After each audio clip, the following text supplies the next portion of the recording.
welcome back to a new video here in Mickey Reaction. If you are new here, don't forget to subscribe and like this video. And now, let's get started. I woke up, the pain hit me like a ton of bricks. For a moment, I didn't know where I was or who I was. There was just the terrible, throbbing agony in the back of my head. There was also an unbearable stench of bleach. Suddenly, a little voice whispered in my ear, "Good morning, Mama." My eyes flew open and I turned in bed.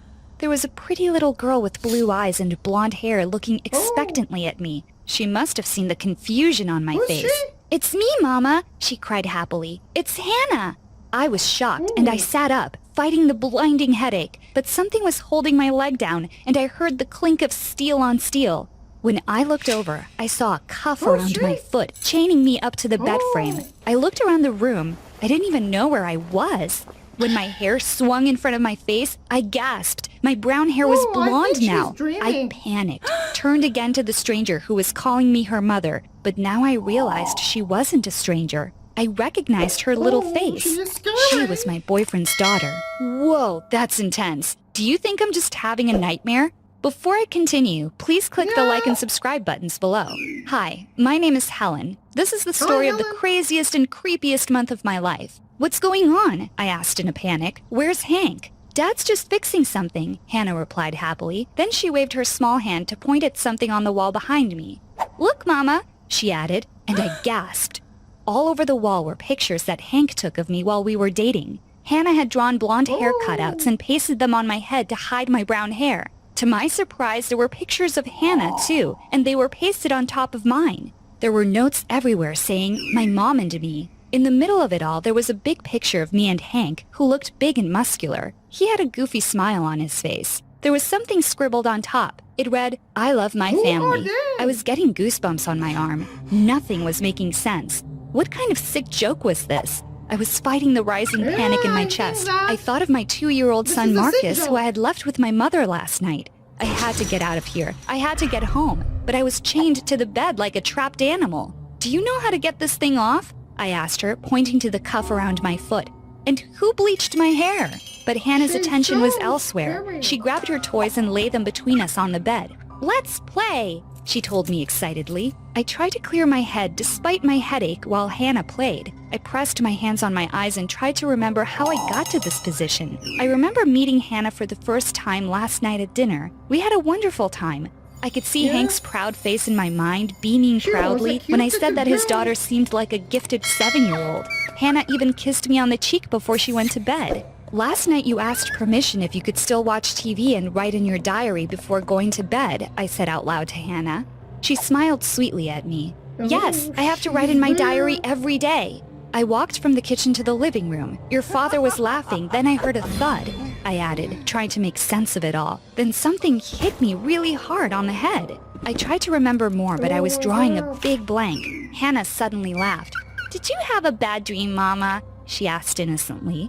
I felt like I was still dreaming, but the cold touch of steel around my foot, I knew I wasn't asleep anymore. This was all real. "Hannah?" I asked as calmly as I could. "Where is your father? Can you go and get him?" But Hannah just shook her head. "I don't think that Daddy is going to spend time with us today," she answered with a touch of annoyance. "Please play with me."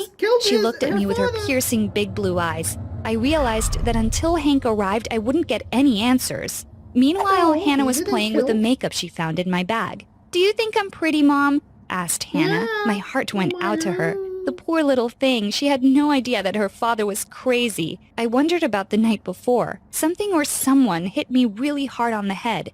I heard a thud coming from the kitchen right before something hit me. If Hank was in the kitchen, how did he get to the living room so fast? After a while, Hannah complained that she was hungry. She asked if I could make her some food. Daddy showed me how to remove it from the bed, she explained while pointing at the cuff. She wiggled under the bed, twisting the chain. A few moments later, she showed me that the chain wasn't attached to the bed anymore. Now it was connected to a big metal ball. Anger flared up inside me again. What kind of sick father would teach his daughter to work a ball and chain?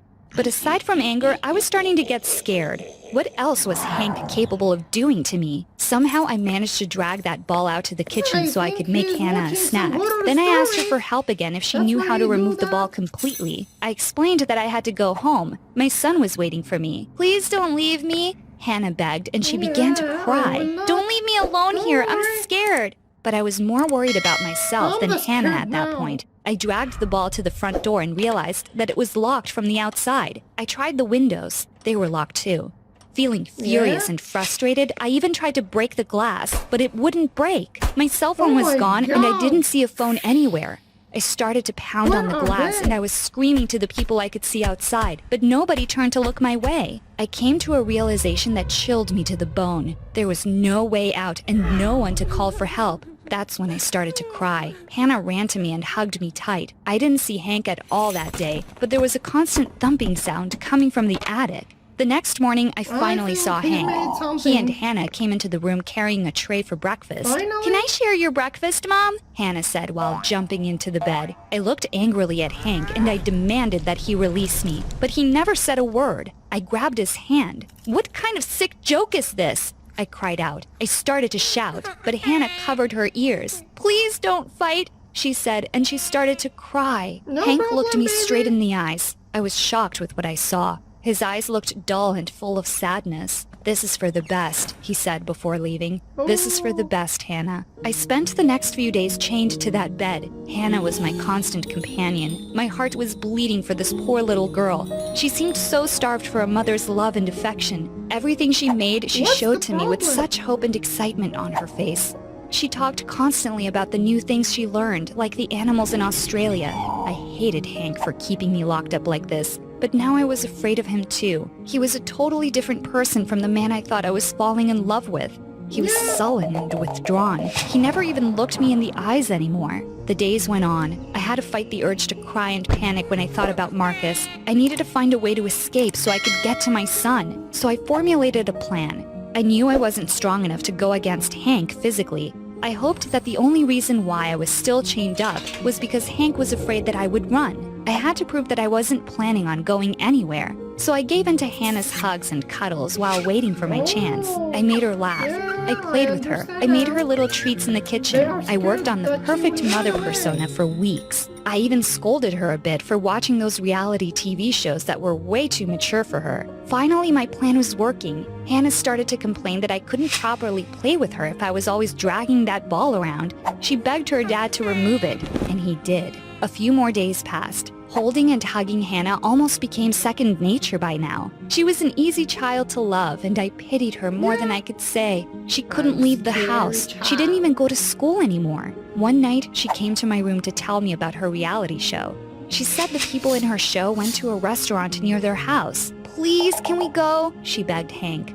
Hank gave her a questioning look and pointed to me. Please, Daddy, she said again. Mom loves me now. I brushed the top of her head lightly, a gesture of affection. Hank finally gave in. Remember to behave, Helen, he told me by the front door. No funny business. I nodded, and it was the first time I saw the outside world in ages. We got into the car and drove to the restaurant. Hannah was practically jumping in her seat in her excitement. She kept cuddling next to me, saying that she had the best family in the world. When it was time to pay the check, I stood up and excused myself. I have to use the ladies' room, I replied. And to stop the suspicion forming in Hank's eyes, I asked Hannah to come along. The little girl grabbed my hand and went.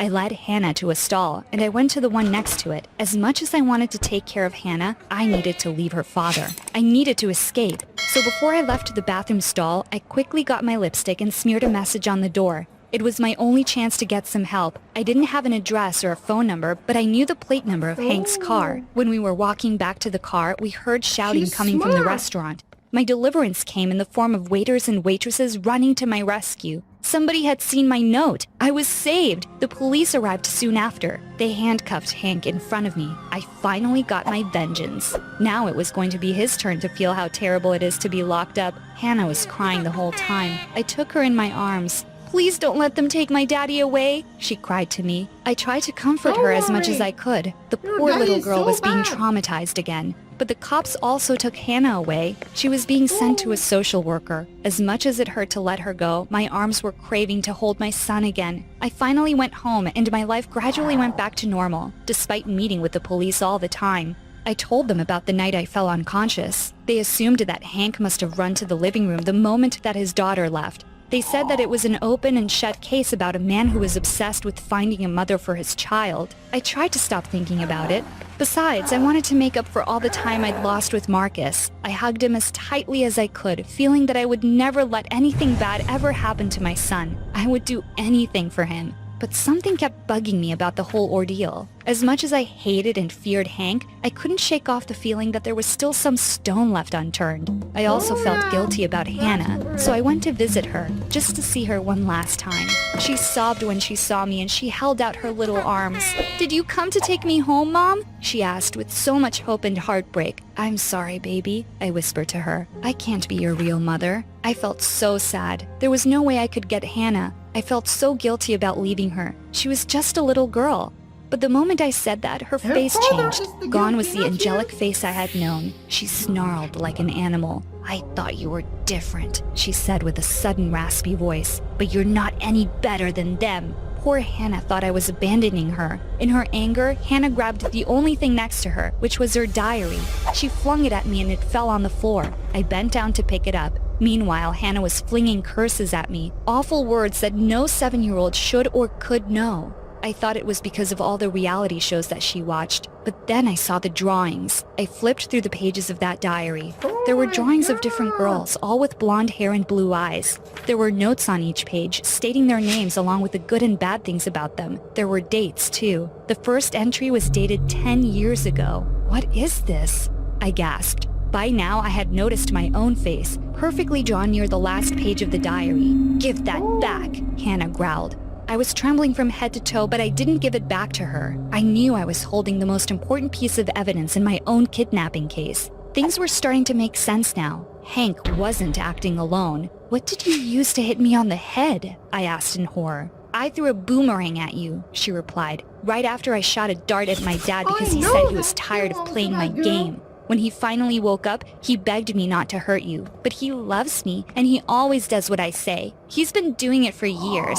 "Years?" I repeated. "How could that be? Hannah was only 7. How old are you, Hannah?" I asked as calmly as I could, but my heart was beating painfully in my chest. "You're smarter than I thought," she spat back at me. "I may look like a young girl, but I'm really 18 years old. Not much younger than you." "How?" I whispered back. "I stopped aging a long time ago. I'm trapped in this child's body, but I can't do anything without somebody who actually looks like an adult. And I just want a normal life with a normal family. You can feel sorry for me all you want, but I'll find a way to get a real family someday. It doesn't have to be you. It doesn't have to be any one of you." Hannah's demeanor was scaring me more than being locked up in a house. "What do you mean, any one of you? Who are these women?" I asked again, pointing to the pictures in her diary. Then Hannah's face changed some more. She looked feral, evil, and nothing like a child. "Those are my other mothers," she said with a little smug smile. "Do you think you were the first? The mothers that failed to meet my expectations are all buried in the basement." Alright guys, that was really scary story. If you want stories like that, don't forget to subscribe and like this video. See you next video. Bye bye.